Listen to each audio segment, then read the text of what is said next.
Welcome back to another episode of the Skids Giggles podcast. I'm Pascal, and I'm joined by my co-host Bryson. How's it going today, buddy? Howdy ho, Pascal and Skigglers out there. I'm doing well, and really excited to get going here.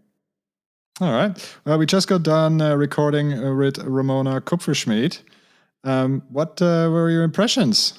Yeah, the conversation was really nice. I got a relatable impression. She is a young talent, and just very relatable. So How about you? What'd you get from that? Yeah, no, it was really cool to get this inside view into, her moving over from, let's say, the traditional racing career, the Olympic dream in cross-country racing, and now over to the more gravity side of things, downhill racing and crankworks and big jumps and all these kind of fun things, and kind of recalibrating her goals, her life plan a little bit, and how she sees the rest of her career. So it was really, really cool, and I'm glad we got to have this conversation and are able to share it with our listeners. But before we get to that, let's briefly do our spiel with the social and where you guys can find more information about the Skids and Giggles podcast.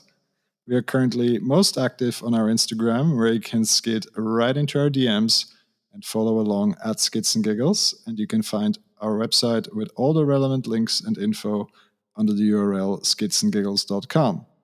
Also, if you guys like what we're doing and want to know what's up, just give us a follow on Spotify. Hit subscribe on Apple Podcasts or wherever else you listen to great podcasts. With that out of the way, let's get to the conversation with Ramona. Catch you guys after the show. Welcome to the Skids and Giggles podcast, Ramona Kupferschmied. How is it going tonight? I'm fine, thank you. How are you? Well, all good, all good. Bryson, how are you doing?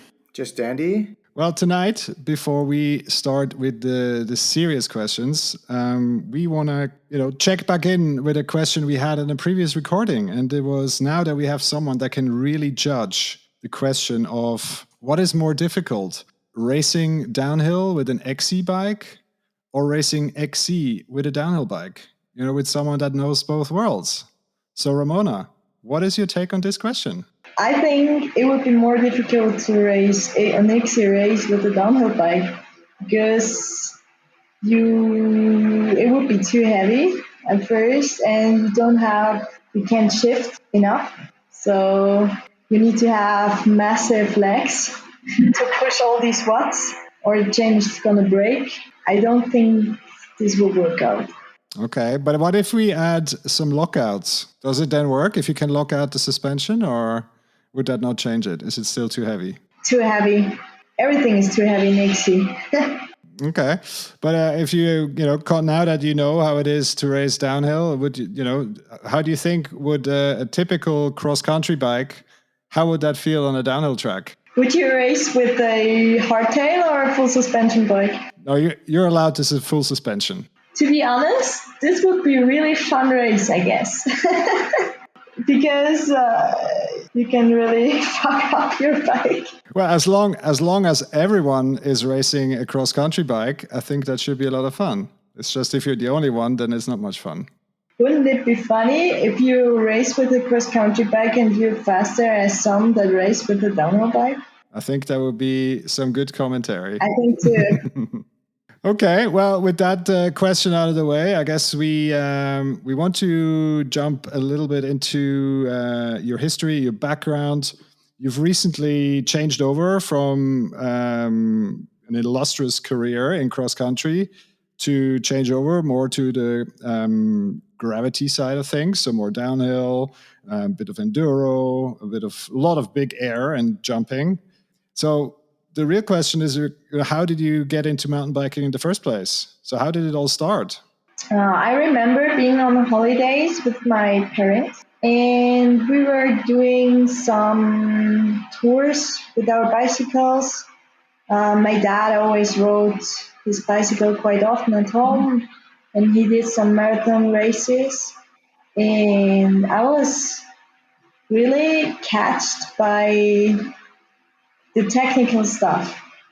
We did these tours, and at this point I was 10, 11 years old, No, it was earlier. Earlier. It was and the technical stuff just I found it so interesting to get this little bit of adrenaline there and And how, I mean, that is just general, let's say, all mountain riding. So, what we all do and enjoy. So, taking an easy cruise up the hill and then chilling at the top and then having fun on the downhill. And then, how did you get into cross country? for a long time I didn't do races in cross country because my sister did, my father did, and I was like, no, I want to do something different. So I wasn't interested in riding my bike at the beginning at all. And I did some football for about 4 years, played football, and I did horse riding and running as well.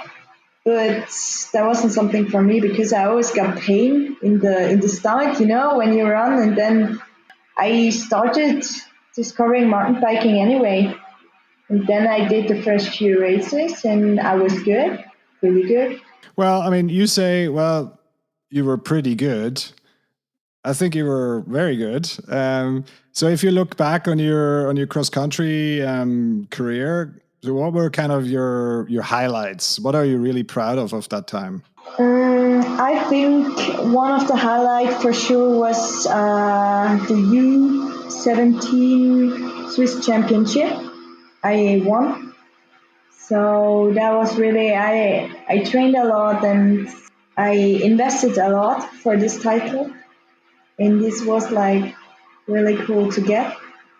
And as well, Swiss Championships in 2020, I guess. I took third place, and it was pretty much in the Corona year, and it was a hard time too. So that was really cool, and nobody really thought that I would go on the podium there. And who were your inspirations when you were when you were younger, and obviously you pushed yourself and you wanted to get better and improve, and who were your inspirations? Who were you looking up to at the time? That's funny because I didn't really have like the person that I thought when I was a young girl. Oh, I want to be like her.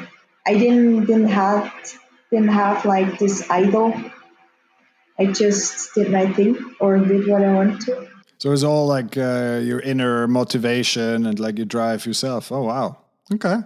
But because if now looking at today, you've it's very different going from cross country and to let's say downhill, which is another extreme, right? And but the personality is still the same. So that is something later on I'm very very curious about. I'm not sure about this because my personality changed a bit over the past year, I would say. Oh, okay. How would you say that, or like, what are the things that make you say that? In cross country, I was kind of different person than I'm now. There was a time I was really, really focused, almost too focused, and really strict about pretty much everything. And now I learn from things and I'm a little bit more chill in some certain ways. But did you maybe carry over some of the lessons that you learned as an XC racer, being so intense, being so focused, into the training or the mindset that you have as a DH racer now? When I have something in my mind that I want to get or want to reach, I do a lot for it to reach it. But there's a point where you can get too focused and too like in your own tunnel to get something. There was a moment. What I want to say, there was a moment when I won my first national race in cross country, and I had the worst preparation before that I could have for a race. I was at the party before because we finished ninth school year, so the last year of school, and I was like, this will happen only one time in your life, so go for it. And I had the worst preparation you could have for a race, and I was so chilled at the starting line, and I won my first race there, and I couldn't believe it. So focus is good, but sometimes you can mean it too much. You know what I'm trying to say? Oh, absolutely, absolutely. I have plenty of similar stories out of my own. Not quite, obviously, not quite the same level of sporting career, but examples in some from sports events where stuff has gone out the window for whatever reason. Something has happened. You know, you didn't have your special dinner and you didn't have your special whatever jersey or the lightweight socks or whatever it is, right? So and at the end of the day, all this stuff doesn't matter, right? So routine, for example, routine is good if it helps you perform, but routine is also very challenging if it messes with your brain if it doesn't work, Yeah, right? So if all of a sudden, so if you need to do a certain set of intervals the day before a race, and this time you can't do it because you need to travel or whatever, that's it. and then that throws you completely off and you then can't perform, then that's also the routine is obviously no good, right? So, Yeah, for sure. but that is a cool point. Thank you for sharing. I also have a situation that's very similar. I won't go into the detail, but what I did learn from it was that sometimes it's also about the preparation that you did all the way up to, let's say, for example, that party the night before, and that counts for that counts for a lot, really. Yeah, And it could be that, yeah, taking the pressure off yourself on race day really just let you to extract all of that preparation that you had from months before to really perform on that occasion. for sure. You can train as much as possible and then being prepared perfectly, but if you can handle the pressure, it is difficult. That leads me into one of the burning questions that I have, and I haven't talked to so many professional cyclists, but since you are former XC racer and now a downhill racer, when I look at when I follow the racing on TV or I mean on the internet or whatever it is, I see like two really different like kind of camps. Let's say like you have the XC racers who are very like structured and hyper focused, and then you have the downhill side, which I can more relate to as to being maybe not so much, definitely professional and it's very skilled, but it doesn't give off that persona, at least through the camera lens, that it's so like hyper focused. And so I wanted to get your impression or what your opinion is on the starkest contrast of the two. It's funny because the cross country racers always say, or when I was into it, it was like the downhill races are really chilled and they're doing nothing. They're just racing down, rolling down, and it was a bit like this. They have heavy party night outs and stuff like this. And when downhill riders are talking about cross country races, it was like, oh, they're really strict and they're really focused and too much, and they're like not even saying hello to each other. And it's not that bad on each side, but there is a kind of true thing on both. You know, in downhill, it is a little bit more casual, but there are some riders who are really, really strict too. And I think everybody needs to find out for themselves what works best. But I think it's a lot more familiar in downhill racing, a lot. In cross country, you have your team and everybody goes itself. It's maybe also because everybody has his training plan and he's doing his own training, and it's like more separate. I didn't felt really home in cross country like I feel in downhill. There's everybody helping each other, and it's like more family for me. I don't know, maybe for somebody other, it's completely different, but that's how I feel. Over the years, I've followed downhill a little bit more than cross country, but in the recent years, I've actually flipped and I follow cross country more often than downhill. And I don't know, maybe it's partly because of my writing style has changed, or I don't know, maybe what I'm doing is a little bit different and I want to understand a little bit something more relatable to me. I'm not sure exactly. But the one thing that I have noticed is that, yeah, in the past, the image from downhill used to be like kind of like let loose party and then drink beers and have fun, and I thought that was great, and I was very attracted to that, and I still see that. However, I have noticed through media, but also through like results and watching social media and following the athletes a little bit more closely. Thanks to social media this is possible, but it used to be that what I believed was downhill was more of like skill, risk, and kind of like what's the PC term for like having balls, like having the having wanting to take risks, and then it's transitioned or progressed also now into having fitness. So you really see that athletes taking a lot of care to making sure they're super strong and they have a really good cardio as well, and it's making the field a lot harder to compete in. Absolutely. I can confirm that. It's hard work too. It's different work. You don't spend like 5, 6 hours on a road bike, but you spend a lot of time in building up force and improving your technique. That's true. Well, I mean, at the end of the day, we're talking about world class athletes performing at the highest level of the sport, right? So Yeah, no one is stumbling into world class without sure.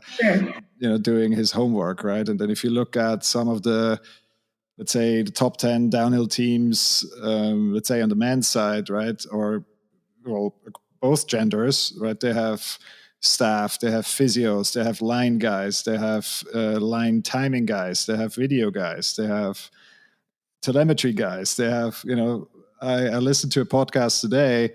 Apparently, riding addiction. So Amaury Pierron's team, the Commensal team, they have a staff of 17 people, right? So Wow. and specialized, right? So that or it's 17 people in the accommodation or something Wow. like that, right? So, and that just shows you, the level of how things have progressed, and obviously thanks to a lot of investment in the sport. And that's obviously something you've had in cross country by the nature of it being Olympic. There's a lot more funding, there's a lot more support staff, etc., and that is now only just coming in downhill, I feel. Yeah. And well, it will be interesting to see what happens with the change now from Red Bull to the ESO. But yeah, so that will be interesting. So now that we've talked a lot about cross country and what's different to downhill, I mean, we still haven't talked about why did you actually change? So what happened? It came really quickly for me too. That's why I was so surprised. Me too. I think I begin at the beginning. That's a bad thing. There was Corona coming in 2, 3 years ago, and I always knew that everything happens for a reason. At this point, I was like so focused into cross country. I was so focused for Swiss Championship. I was training really hard, and I made improvements because I had a really good coach, which I changed to.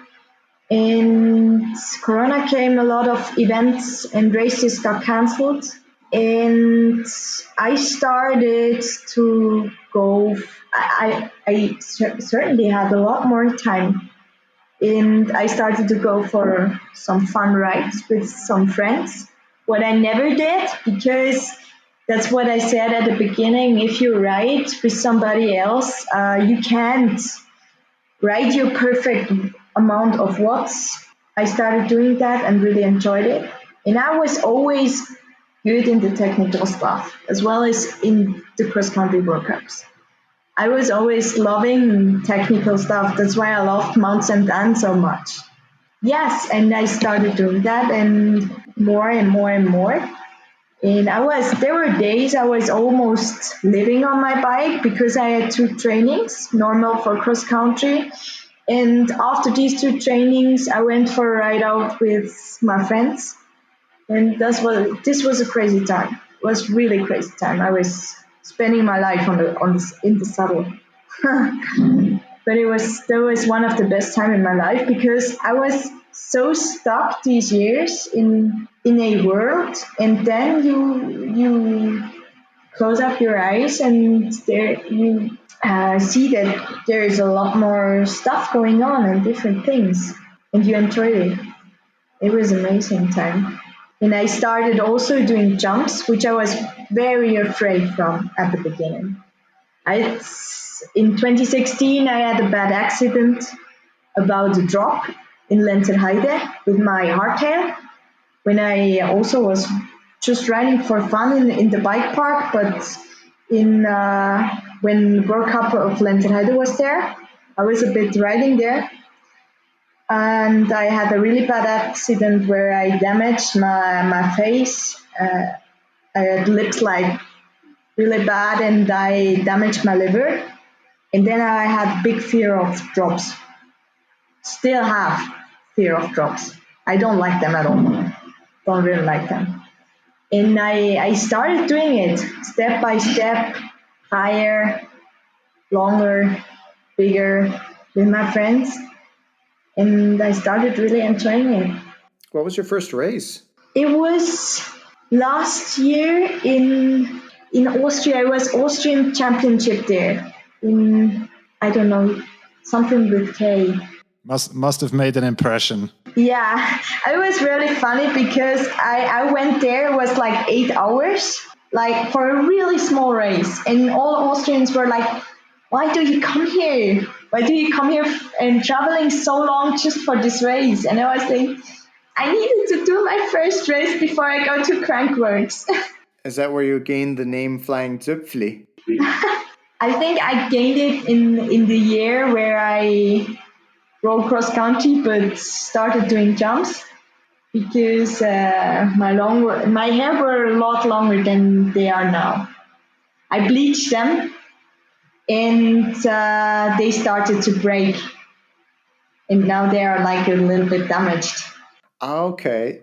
So the hair was braided like this special bread from Switzerland. Yeah, I always braided my hair because they were too long to let them out free.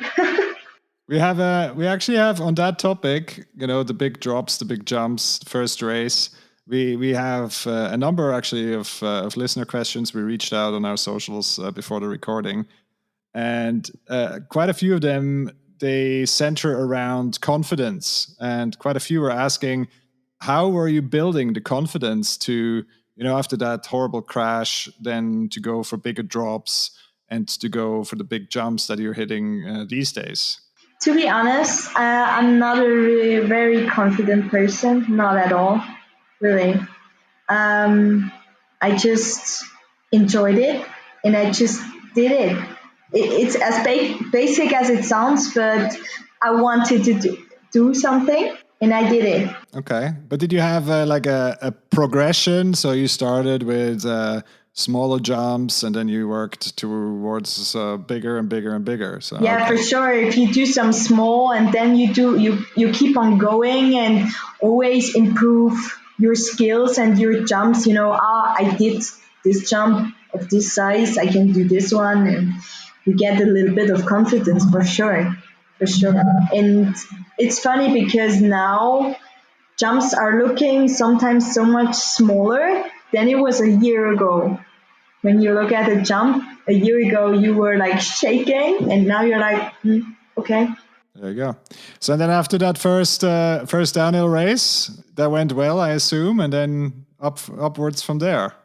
So how did the changeover continue from the first downhill race after you started throwing yourself into more gravity oriented racing? Huh.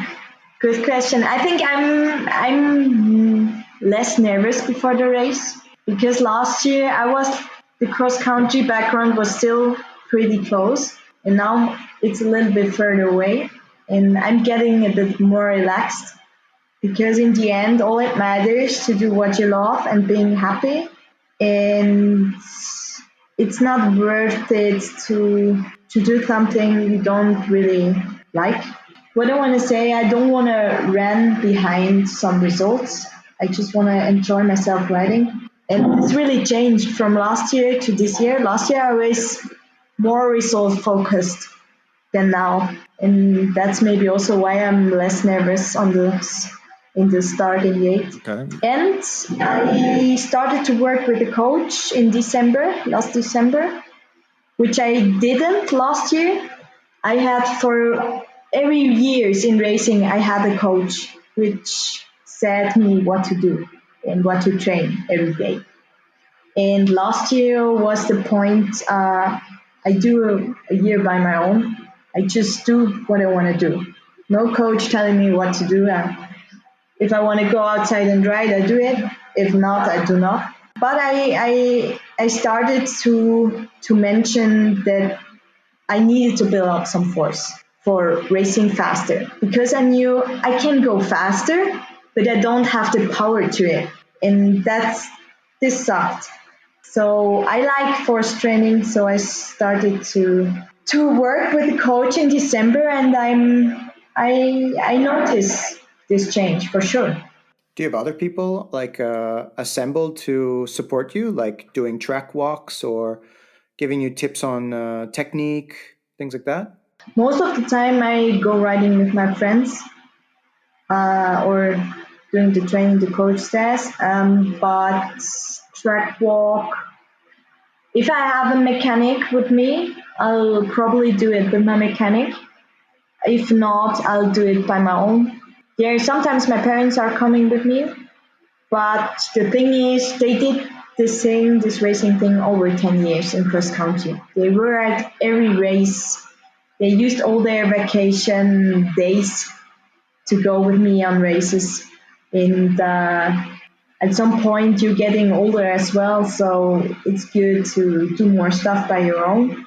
That's for me. It's totally fine if they're not coming with every race.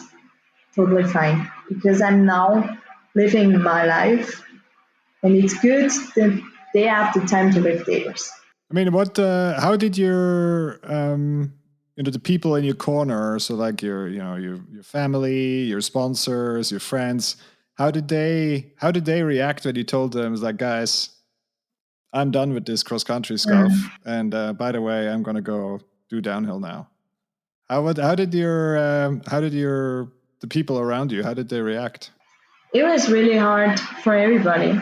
For me, in my heart, I knew I want to change, and I never did a single race. Before I did a single race, I knew I want to go to downhill, and but I wasn't able to try it out because my team said in this season, no, you have a contract, you're racing cross country, which was true.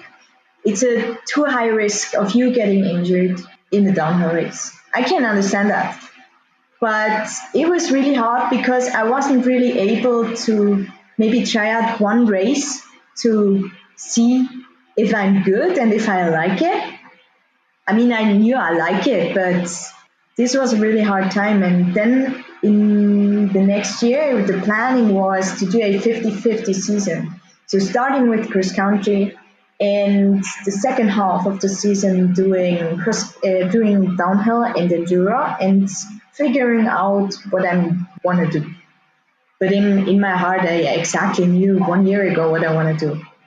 So I did my first cross country race in this season, and after it, I said, no, no more. Now I'm done. I'm completely done.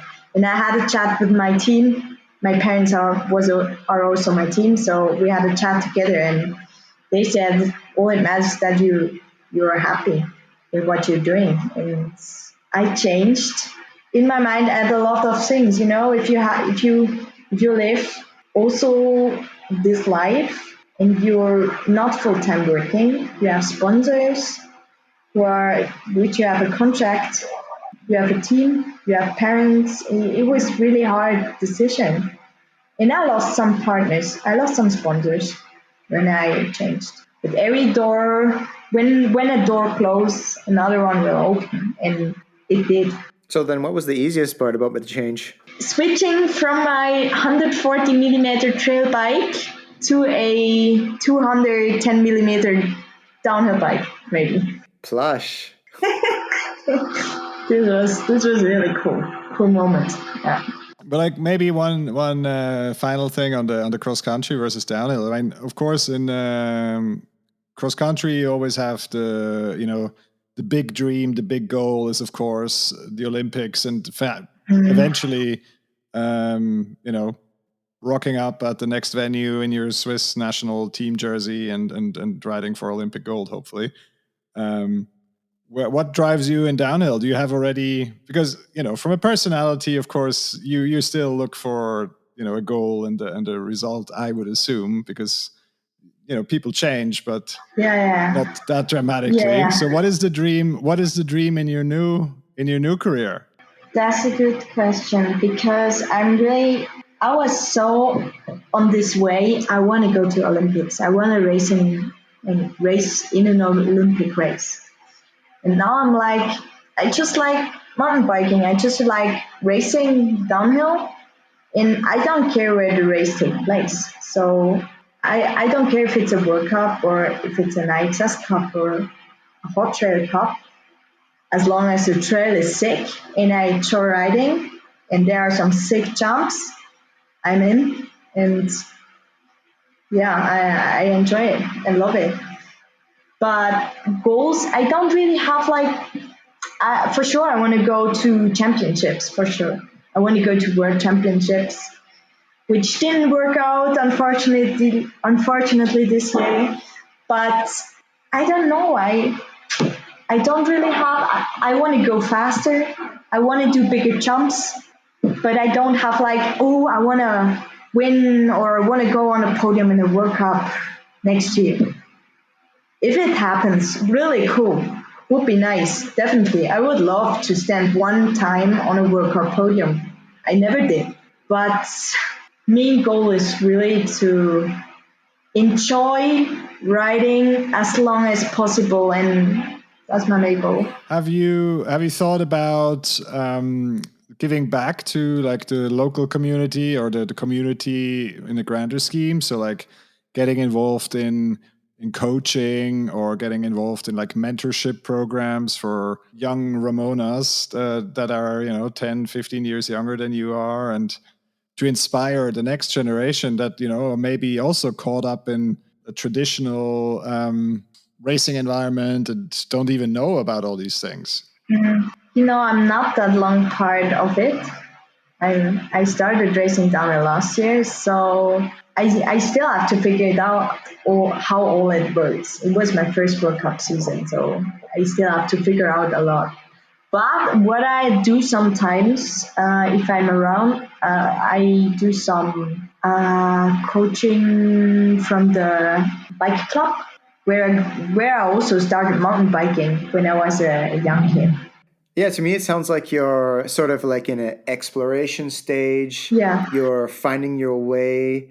I even noticed that you're interested in crankworks, which means you probably are also thinking about a little bit interdisciplinary, like, for example, not only just doing DH, but also the other events that surround crankworks. And I've seen you also do a little bit of trick jumping. So maybe even freestyle or free riding is in your future. I wouldn't say no to anything at this point. It's really cool. I like jumping so much and doing tricks normally, yes.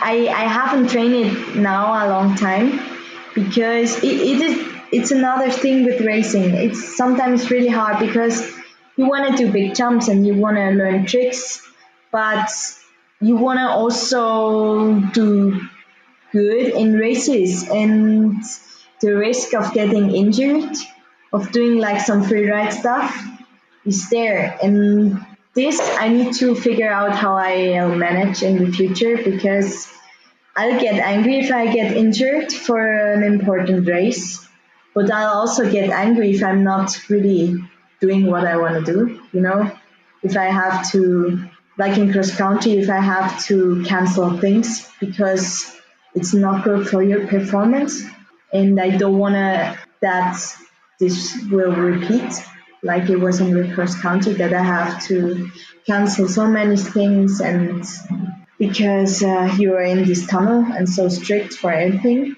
So I want to do races, but some big jumps and tricks stuff would be cool as well. Yeah, it's hard to find that balance of being mindful of the fear, but also not letting it hold you back. I think like everyone deals with this in every way, shape, or form, in some way or in some ways, anyways. And yeah, your form is through cycling. We have some more listener questions. It's a occasion is of course tomorrow Swiss Enduro Series in Lenzerheide. One of the guys from the team, he reached out and was like, "Why are we not seeing you more at Swiss Enduro Series races?" I rode up or pedaled up so many years that I'm really done with it now. I need to say I'm kind of traumatized from this period of my life. I'm really so I really like to go down fast. That's not the problem in enduro, but in enduro you have to pedal as well. No, I don't have motivation for this. And of course, the jumps are missing. I'll give that feedback tomorrow. We also had a technique question, very detail-oriented listener and follower, Domi Witmo. He looked at a couple of photos. I actually noted it myself, and he was wondering why you're braking with your middle finger. I don't know. I just started braking like this, and I kept on going. But it's funny because a lot of people are asking me about this. I don't know. It's why are other people not braking with their middle finger? for all Exactly. Why? Exactly. Maybe they're missing something. I don't know. I feel like I can grab my handlebar better like that. Oh, okay. Well, I'm all the joking aside. I have noted that my kids, when they had the wrong kind of brake levers, so when they have adult brake levers, then they would do the same or similar. So kind of have the index finger next to the bars and then brake with the two middle ones, and then use the pinky again to hold on to the handlebars. So maybe it has to do something with that. I don't know. The only problem is when you have like a brake that has a lot of air in it, and you can pull the brake lever almost to the edge. You get this finger here gets stuck, so you can't brake anymore. But I don't have this problem with my trick stuff brakes, so luckily. Right, and you don't want to brake too much anyway, so. Yeah, that's for sure. Yeah, so back to the flying Zupfli. I was cruising on your website and I found your blog. Some really nice write-ups in the XC part. In the downhill part, you don't do so much writing, but you have some really good pictures. As well, you have a little bit of a baking blog going on. So I thought maybe that was part of the flying Zupfli theme. But anyways, tell us about your passion or your interest in baking. Are you making your own nutrition bars for sport? No, not anymore. I'm not a cross country rider anymore.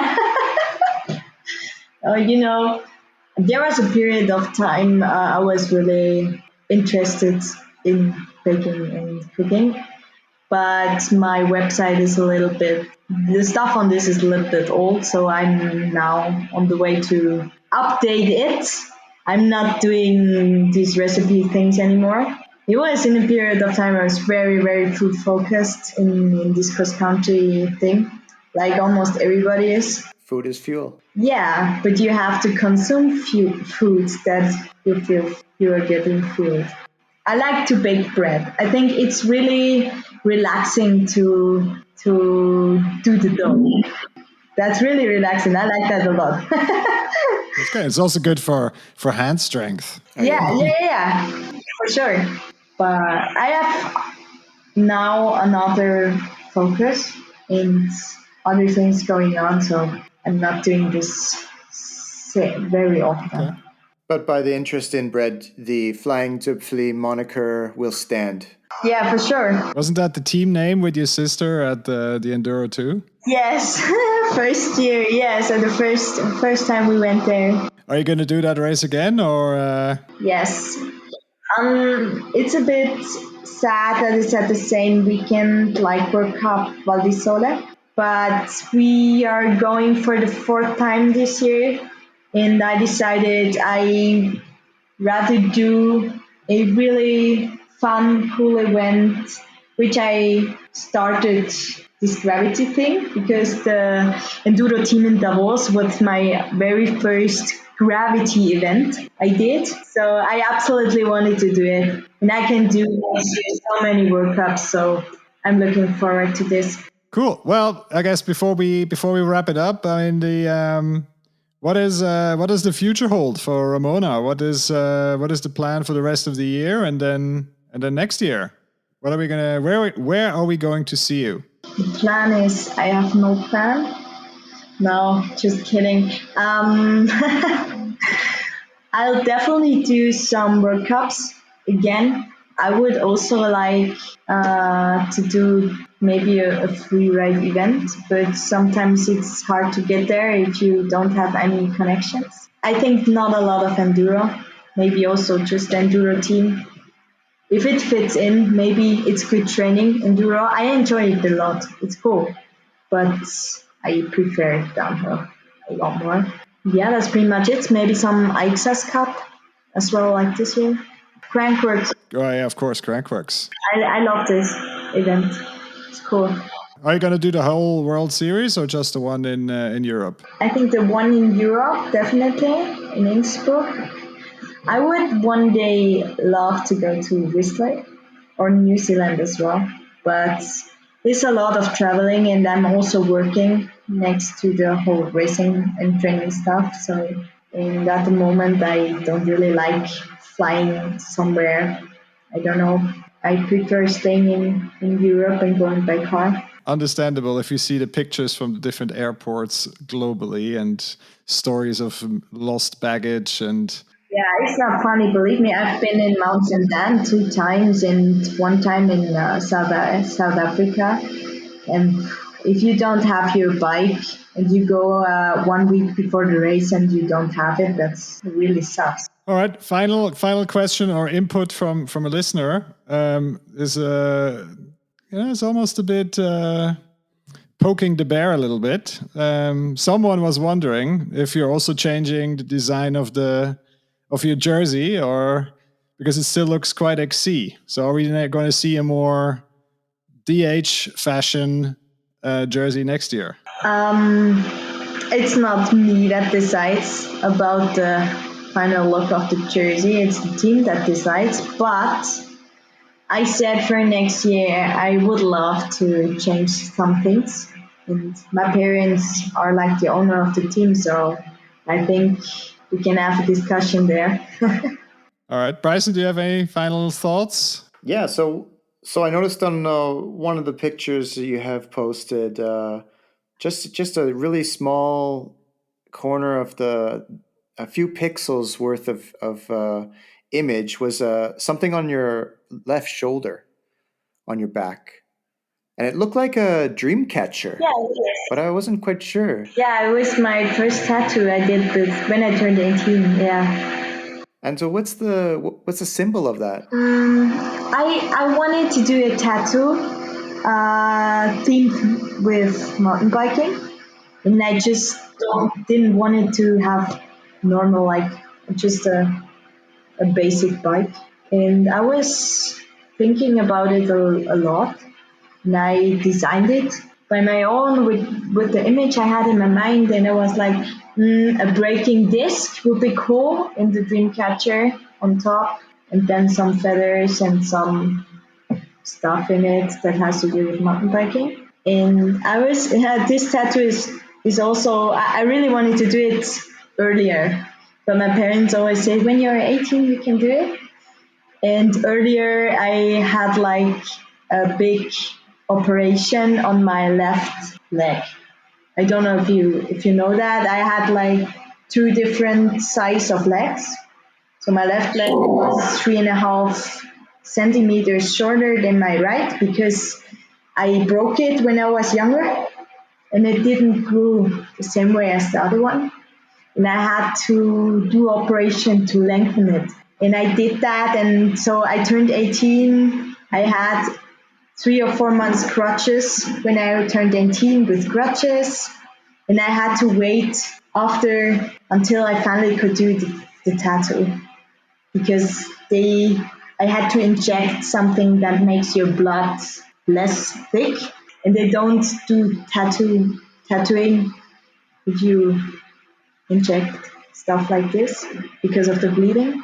So I had to wait, and I got really lucky when I finally could do it. Well, I guess we are getting towards the end of our time, so I think we're going to close out with our infamous now closeout questions, if that's okay. Yeah, sure. The first one that we like to use, like to ask our guests, is we ask them to tell us a little bit more about the first bike that got them really stoked on riding. I think the first bike was really my Wheeler hardtail kids bike I had when I was in vacation with my parents when I started discovering the mountain biking world. And yeah, I think it was this one. Later I think it was my Stoll trail bike, which I sended some stuff or started sending some stuff for sure after my downhill bike. All right. Our second one. Imagine you're Harriet Skidini and you're a bike magician extraordinaire.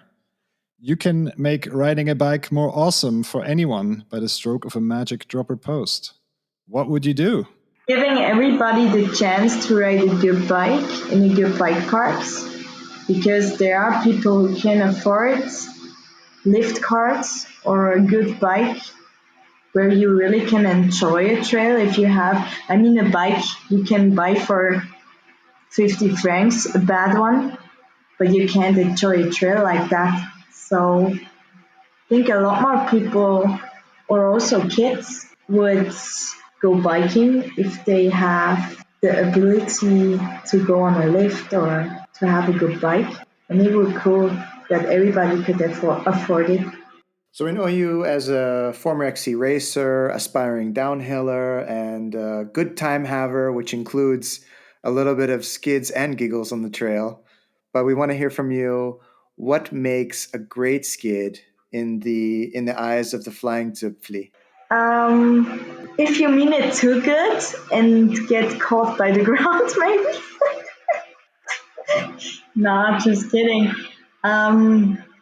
I think having the right amount of speed, not enough and not a lot of tire pressure, and just smashing into the burn. And there is like a white wet line after you smash that burn in the corner, then you did it perfectly, I guess. All right, Ramona, thank you very much. That was really, really cool and interesting. If our listeners have any questions, want to reach out to you, want to find you somewhere, where can they reach you? Where can they find you? They can write me on Instagram if they wanted to. Just send me a message. Feel free. We'll put your handle in the show notes so people can find it. Thanks again. That was really, really cool. Bryson, thank you as well. And I hope to see you out on the trail soon. For sure. Ciao, Ramona. Have a good one. Ciao. Thanks for listening. We really hope you enjoyed this episode. Pascal and I put a lot of heart and soul into this podcast, and it means a lot to us that you've listened to it. We'd also really appreciate if you shared it with the people that you know and care about. Until next time, Skigglers.